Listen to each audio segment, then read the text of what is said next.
gonna talk about two of the most aesthetic scenes, romantic anime-wise. Two scenes that still come to my head time to time.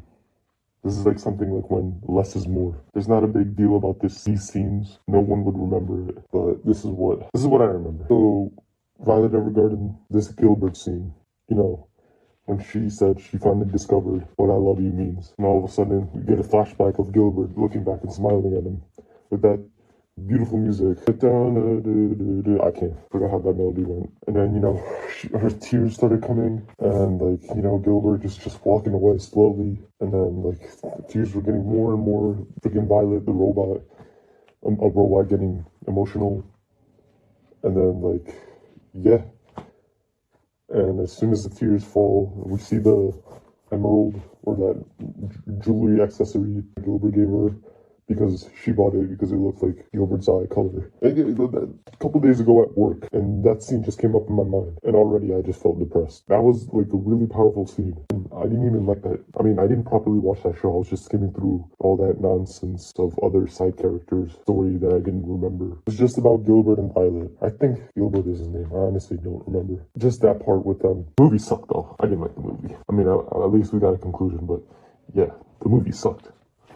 My second, Fate Stay Night. This is really, really underrated. I mean, it was popular in a way. It could have been better, popularity-wise. This is the most underrated for a popular anime that wasn't, okay, whatever, I don't know what I'm saying. If you haven't watched this, watch it. I'm talking more about Unlimited Blade's work, Tosaka and Shiro's route, which I really liked. I remember the first episode watching this. I was like, yeah, I'm gonna love this. Just the vibe, how beautiful Shiro, Tosaka looked. The vibe they were getting, even though Tosca was a tsundere, the animation was beautiful. I watched the prequel that what you're supposed to watch. That sucks. But just the first episode of Fate Stay Night Unlimited Blade Work, I had to go back and watch the prequel, even though I didn't want to. But people say, YouTubers said that, you should watch it just so you could get more knowledge. Unlimited Blade Works, and that's what I did. And I properly watched that against my will. And I'm glad I did because that made me appreciate the Fate series a lot more. And then I realized the old school 2006 Fate series, it was a Saber route, and the movies are just a Sakura route. And Unlimited Blade Works, that's the best route. Although I kind of like Shiro and Saber. It was the last episode of Unlimited Blade Works. Tosaka and Shiro shook hands, and it was camera was zooming out to the city. Even though this ending sucked, you get a kiss scene. But sometimes to me, as an adult, sometimes I like the motto, less is more. Sometimes that quote really gets to me. And I kind of agree.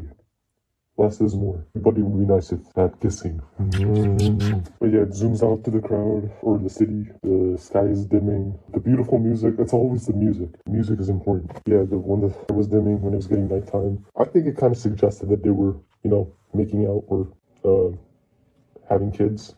Yeah, maybe their love time or yeah. But we'll never know. And those are the two random aesthetic anime scenes that I really like. I think I mentioned this before, I don't know how many videos ago, but shout out to those animes.